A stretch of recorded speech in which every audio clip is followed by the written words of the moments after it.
উত্তরবঙ্গের মতন প্রান্তিক জেলা থেকে প্রথমবারের মতো স্ট্যান্ড আপ হাস্য কৌতুক শো ও প্রতিযোগিতা রঙ্গরস অনুষ্ঠিত হলো। মঙ্গলবার কোচবিহার পঞ্চানন বর্মা হলে এই প্রতিযোগিতার আয়োজন করা হয়। কোচবিহার, জলপাইগুড়ি, আলিপুরদুয়ার, শিলিগুড়ি থেকে বহু প্রতিযোগী বর্তমান প্রজন্মের কন্টেন্ট ক্রিয়েটাররা এদিনের এই প্রতিযোগিতায় অংশগ্রহণ করেন।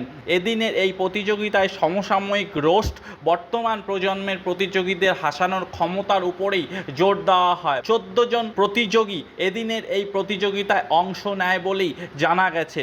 বিভিন্ন বিষয়ের উপর এদিন প্রতিযোগীদের হাস্য কৌতুকের ক্ষমতা দেখবার পাশাপাশি তাদের রোস্টও করা হয়, যার মাধ্যমে তাদের মানসিক দৃঢ়তা এবং সাবলীল করে তোলার চেষ্টা করা হয়। এদিনের এই শো থেকে আগামী দিনের নতুন প্রজন্মেরা কতটা হাস্য কৌতুকের ক্ষমতা অর্জন করে এবং অভিনয়ের দিক থেকে কতটা তারা দক্ষ হয়ে ওঠে, সে বিষয়গুলির উপরেই গুরুত্ব আরোপ করা হয়। খুব ভালো লাগলো, মানে জিনিসটা পুরো জিনিসটা মানে অর্গানাইজেশন তো আমি করিনি, মানে আমরা এখানে অ্যাজ এ জাজ এসেছিলাম।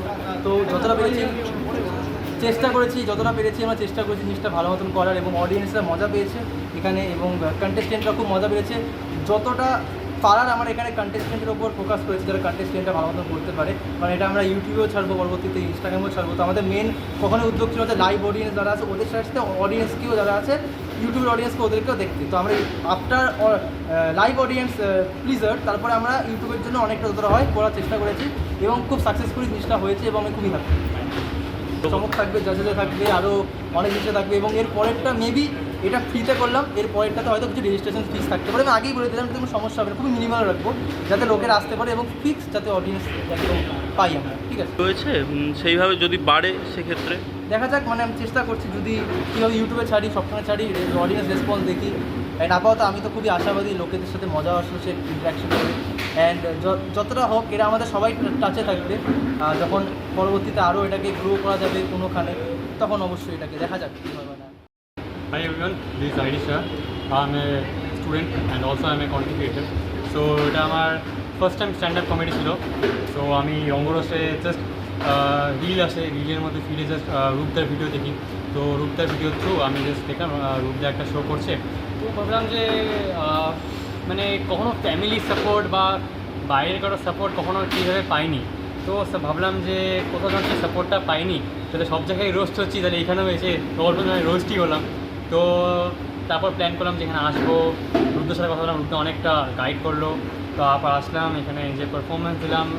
আর আমি জানতাম না যে আমি এটার যোগ্য ছিলাম কি ছিলাম না, বাট সবাই সাপোর্ট অল্প এখানে যে যতটা দিয়েছে আমার জন্য যথেষ্ট। কারণ সত্যি বলতে এতটা সাপোর্ট আমি কখনো পেয়েছি কিনা আমি এতটা জানি না, কারণ কারো দিক থেকে কোনো সাপোর্ট পাইনি। বাট যতটা পেয়েছি এখান থেকে এসে আসার পর আমি চেষ্টা করবো নিজেকে আরও বেশি বেটার করার।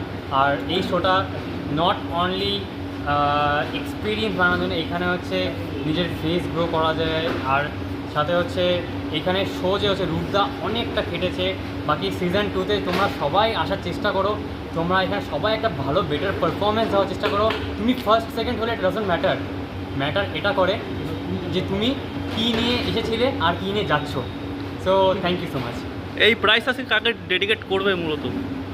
এটা তো আনফরচুনেট বলা চলে একটা। এই প্রাইসটা আমি সেই সকল পারফরমেন্সে ডেডিকেট করে যাবো, কারণ তারাও এখানে পারফরমেন্স করতে আসছে, তারাও খাটছে, তারাও করছে। আর এটা খালি একমাত্র আমার একার ক্রেডিট না, এটা সবার ক্রেডিট, সবার পরিশ্রম এটার মধ্যে। मुझे बहुत अच्छा लग रहा है, काश मेरी फैमिली भी यहाँ होती, बट अच्छा वो नहीं है यहाँ पर। मैं सेकेंड आई हूँ और मैं बहुत खुश हूँ। जो फर्स्ट आया वो डिज़र्व करता है फर्स्ट आना। एंड मुझे शो बहुत ज़्यादा अच्छा लगा। मुझे लगा था मैं रिग्रेट करूँगी, मतलब मैं रोस्ट हो जाऊँगी, बट ये मेरी लाइफ का बेस्ट डिसीजन है कि मैं यहाँ पर आई लव दिस शो। আমার খুব ভালো লাগছে। নেক্সট টাইম আমি একটু বাংলা আর ভালো করে তৈরি করে আসবো, কি আমি বাংলা, সবাই তো হিন্দি এরকম বুঝে না, কিন্তু ওইটাই আছে। আমি বিহারি, এই জন্য বাংলা বলতে একটু অসুবিধা হয়।